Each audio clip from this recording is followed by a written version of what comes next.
Hello, everyone, and welcome back to the podcast. Great conversation today with Kassi from Scott Insurance. We talked about health insurance premiums for small business owners, how there's going to be some sticker shock in the coming months, and what you can do to overcome those price increases. All that and more, so let's dive in.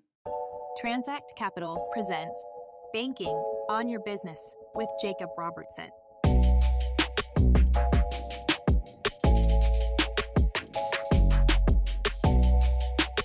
All right, well, good morning, Kassi. Thank you for joining us. We're definitely excited to have you here. And so, before we get started, we have a great conversation that I'm really looking forward to diving into. But take a minute to tell us real quick, tell us your story. Know you're from South Carolina, but you're currently with Scott Insurance. So fill in those gaps and just introduce yourself to the audience. Yeah, well, first of all, thanks for having me here.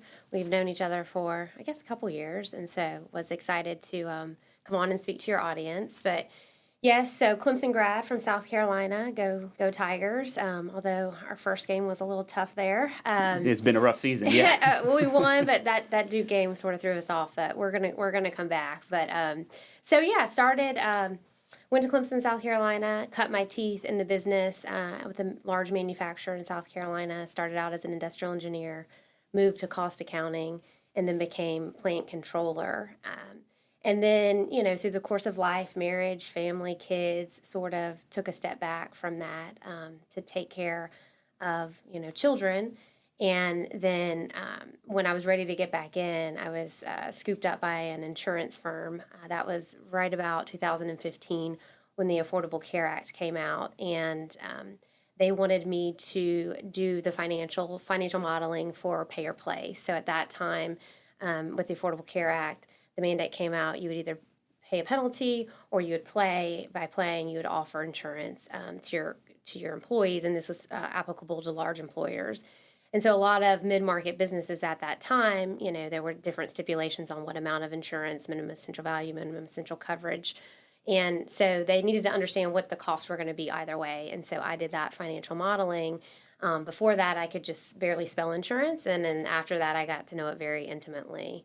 And so I really enjoyed working with mid-market businesses and found that they really did need help, just a true consultant to come in and help in that regard. And then through that, ended up where I am now at Scott Insurance. Scott Insurance is a 150-year-old company. We're based out of Lynchburg, Virginia.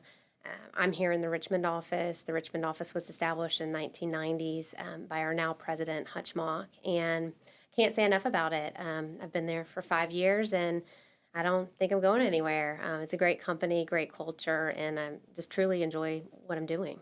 Great. Yeah, that's great to hear. So real quick, tell me, what does your clientele look like? What's your ideal client? So give me a little bit of details on that. Yeah, so we are laser focused on mid-market businesses, and we define mid-market business as 50 employees on up to 1,000 employees. So we're not, running and consulting with, large market companies, but we say we bring large market solutions and attention and focus to mid-market companies.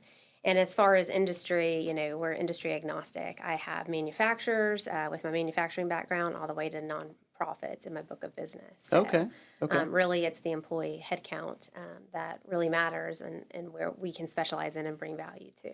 Okay, thank you. Yeah, that helps. And so, the big question I'm sure a lot of people are asking is, we have this podcast, Banking on Your Business, and our goal is to help business owners maximize their exit. And to do that, you have to build a top tier company. And so, kind of explain that. Why do you think this topic really pertains to this audience? Yeah. Why is this insurance woman here talking about health insurance? Right. And how is this going to relate to my audience? Well, I've listened to many of your guests on your podcast, and we talked and thought it would be a good fit. And why I think it's very relevant, especially this time of year, is because most mid-market businesses, which from our discussion, the businesses I work with are the same businesses that you are also working with. Right, correct, yes. And so most of these businesses probably, depending on geography, 70 to 80% of these businesses renew their health insurance, either 12/1 or 1/1. And so this is the time of year when renewals are coming out. And if you're looking at a P&L, health insurance is usually the second line item behind payroll on a company's P&L. And so it's very relevant, especially right now, and we can get into it a little bit later of where the market's going and what I think those increases are going to look like this year. But when you're trying to be an employer of choice, a top tier company, you have to watch your expenses. We're focused on revenue and expenses, right? I've always asked CEOs, would you rather have $1 in revenue or $1 reduction in expenses? And most times they're going to tell me a $1 reduction in expenses, right? Right. So that is where we go in, and again, we're laser focused and go in and help those companies really explore a different way to finance and fund their second largest expense. And for me, as a cost accountant background, I want to know what is driving my expenses, right? And for years, HR comes to CEO or CFO and says, all right, I need a 15, 20%, whatever, 30% increase this year. I've been on that side of the table, and they're like, what is driving this? Why? And there's been really no clear explanation for those businesses. And so we provide clarity and data, and then also options on how to reduce that expense. Great. Yeah. And so you kind of hit on something that I think is really the reason for having this conversation is it sounds like there's going to be some sticker shock coming up. You have a lot of people who are renewing, and so you think of day-to-day inflation. You really don't notice it too much. You don't notice, the from one week to the next that the bacon's a little bit more expensive, but then all of a sudden, 3-4 months down the road, you're like, wait a second, what's going on? This is really getting expensive. I'm paying $6 for eggs now. Correct. Yeah. Yes. Yeah. And it just kind of, slowly sneaks up on you. But so the issue now, though, when it comes to these insurance costs is, these are numbers that were put in place, like you said, last year, and they're coming up. And so yeah, tell me a little bit, what can people start to expect, and how can they prepare? What's coming when they go to renew? Yeah, well, the preparation should have begun about, 3 to 4 months ago, really, if you're working with a consultant that's, bringing you market intelligence. If not, exactly to your first point, there's going to be some sticker shock. I think previously the average percent increase was about 8%. This year we're seeing, average of 12%. Wow. And on Wow. a $1 million, $1 million+ expense, that's a big hit. Correct. And that's something that a lot of companies, may not have budgeted for. I work with a lot of construction companies, manufacturers, they're bidding on jobs. That number may not be in their budget, so they may be losing because they've not costed that into future jobs.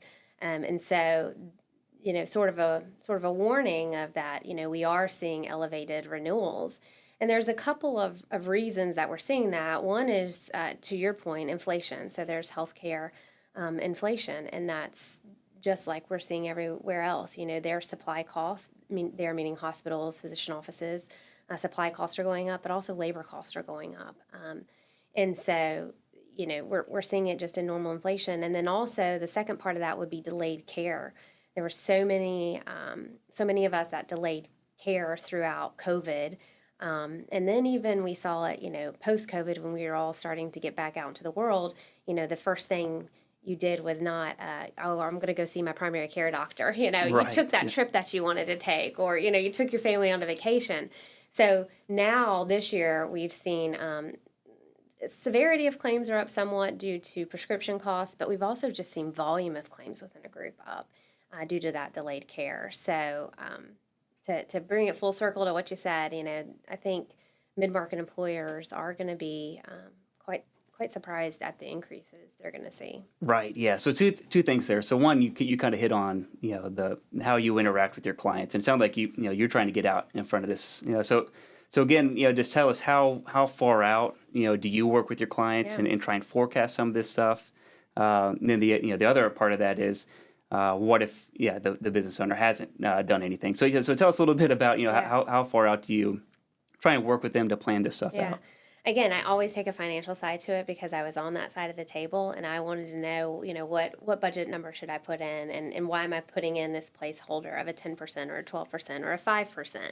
Mm-hmm. And so we start working with businesses probably 6 months prior to renewal, and if claims data is available, and claims data is not available in all market segments. and it also depends on the financing mechanism you use. But if it's available, we are bringing our clients a mid-year projection. So we're Okay. using their actual claims data. We're trending those claims forward. We're adding in an inflationary, healthcare inflation, a factor there, and then we're giving them what we think their renewal is going to look like. And I can bet you, if you ask any of your business owners or, your finance people, they would want to know that number 6 months in advance, rather than knowing it, 3 months in advance, which is typically what they're getting in the market now. Right. Yeah. Yeah. That's a great point. And so then, yeah, you think, what's the second and third order effects? We talked about a story that you had. And so, as these costs are rising, as these expenses are rising, unfortunately, some of that's going to be passed on, to the employees of the company. So we had a great story that you explained, and I think really captured, some of these challenges. So if you don't mind, kind of run me through that again. Yeah. Well, at my heart, just one more step back, my background, I grew up, my parents didn't have a college education, so I came from a very blue-collar family, and I saw, how much my parents worked and, what was going out the door. And so when I'm working with these businesses, I almost go back to those roots. And, I really have a heart for helping employees, and, I want to help business owners, right, be better and do better, but also, the employees are what's driving that business to profitability, right? And Right, so, right. that is where, I really want to help, and also just as a community member, help out in that way. And so the effects of understanding and knowing what those costs are going to be, and really looking at, what is driving this cost? What are the inputs that are going into this? Help me explain that. Show me the data. And then we can start to fix it. If we don't have the data, we can't fix it. And so, the story that you're referencing is, I have a client in Ashland, and I remember sitting there and one day, and they were in the fully insured market, plain Jane, sort of got their renewal each year, and they just kept seeing escalating cost, and we didn't know why, and because the carriers would not release claims data or information, and the owner sat there and said, I gave my employees a 5% increase this year, salary increase. Right. But I'm going to take it all back because you just brought me an 18% medical increase. Mm-hmm. And I can't bear that. The employees are going to have to bear some of that. And so that was just so impactful to me, because it brought it back to sort of like my household when I was growing up and what that would have meant for us. And so that moment, I was like, there has to be a better way. And so that has led me into looking into just outside of the traditional market, at different ways of financing and funding your health plan and shifting risk. And I'm happy to say with that client, they received a 2% increase this year. Wow. Which is awesome. Yeah. And they may yeah. even be giving money back to their employees at the end of the year, depending on how their plan ends up. So Well, that's great. Yeah. And that's, so we don't want to be all doom and gloom. No, And there's so hope. it's one thing to, we want to identify, the challenges, but like you just said, we have some innovative ideas and solutions. So walk me through some of those. What are some alternatives as business owners are getting this sticker shock? What are some things they can think about to, try and find the best solution? Yeah. So insurance people, we love our acronyms. We love our insurance speak. So I'll try to keep this as just top level and this as high level as we can. But, Much appreciated. Thank you. Yes. So most businesses or mid-market businesses, I should say, are in what we call a fully insured program. And you can think of the Anthems of the world, the Cignas, United Healthcare, any one of these. You have a fully insured program, and basically you get your rates at the beginning, and then you pay a level amount throughout the year. You're transferring 100% of the risk over to that insurance company. You're using their network and their insurance and also their pharmacy solution. And again, you're transferring 100% of your risk over. And that's what most middle market companies do. Companies like Capital One, Amazon, Target, the large companies of the world, all these companies self-fund, and they retain some of that risk. And it's just a much more efficient way to finance the health expense. So again, like going now another level deep. So how do we bring the efficiencies of self-funding, like a Capital One can take advantage of, to a mid-market business that has maybe 150 employees? And so how we do that is we move away from fully insured to self-funding, and that can sound a little bit scary to some people. Like, am I going to pay all the claims? No, you're not. You're not going to. There's a threshold to which you pay claims. You still purchase insurance. But what I really like for mid-market companies that I find is a good fit is something called a captive. Okay. And captive insurance is where you go in with other companies, and you know these companies, by the way. You see them at annual meetings, you're on calls with them, and you buy your insurance together. And so you're utilizing economies of scale to buy insurance. And also as part of that, we're able to self-fund. And so employers are retaining a portion of risk, and they're paying for a portion of risk, and risk that they can't tolerate, then they are then purchasing insurance for those catastrophic risks. Okay. And so and that it's not that complicated, but at first pass, there's some intricacies to it. So to give you an example, and when I was first sort of understanding it, and I remember I was trying to explain it to my husband, and he's like, "What do you do all day? What are you doing?" To explain it, in layman's terms, is you think about your car insurance. So you buy car insurance for accidents, right? Right. If you have an accident, you can't afford, or most people can't afford to replace their $30,000 car, right? Mm-hmm. So that's a catastrophic event. But are you buying insurance for tire rotations, windshield wiper change, oil changes? I don't buy insurance for that. Right. And most people wouldn't, because that's a known risk, a known predictable risk that you can budget for. And so that's all we're doing, is we are offloading the catastrophic risk, and we are retaining the risk that is predictable, known, and tolerable. And so I relate those to your wellness visits, your children's vaccines, the urgent care visit you have once a year. I mean, those are pretty predictable. What's not predictable is, a cancer claim, or, a high cost drug, that we're not prepared for. So we still offset that, and, we buy insurance for that. And then we utilize the network. So Anthem, Cigna, United Healthcare, they do a really good job at contracting with doctors and delivering care and administering the plan. And so we still partner with them to do that portion of it. Okay. Makes sense? It does. Yeah, that's a very good explanation. And then, so, kind of tie it back in, if a company were to do this, and you kind of alluded to this with the Ashland example, what can they expect from a cash flow perspective? Yeah, so in a fully insured scenario, which most companies are in right now, they have fixed cash flow throughout the year. When you go into a self-insured, you are going to see changes in cash flow month to month, just by claims, because claims are variable.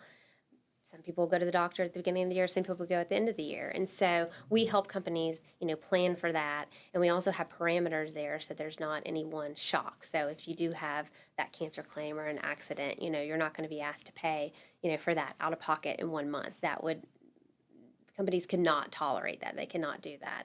So we help in that regard. But then from a long-term perspective, I like to look at it in a 5-year increment. Because I know just statistically that over 5 years, you're going to save about 20% in this captive or self-insured scenario over a fully insured scenario. And it's easy for me to say that because I've seen it time and time again. And so I consult with businesses and say, all right, are you going to offer health insurance 5 years from now? If that's a yes, then you really should have some due diligence surrounding an alternative option, because it's going to save you in the long run. Yeah, great answer. Yeah, that's really, I do appreciate it. I think that's a great, like you said, a great option for people to consider, especially as you said, they're coming up on what could be some sticker shock here in the coming months. So with that said, final question here: what's the best way if anyone is interested to get in touch with you?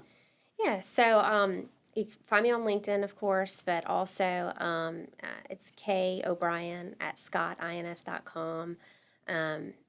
Or just look up Scott Insurance, Kassi O'Brien, and we'll be happy to have a conversation and see if a different way forward is for you. Great. Yeah. Well, thank you very much. I do appreciate you joining, and thank you. Yeah, sounds good. Thank you. Transact Capital presents Banking on Your Business with Jacob Robertson.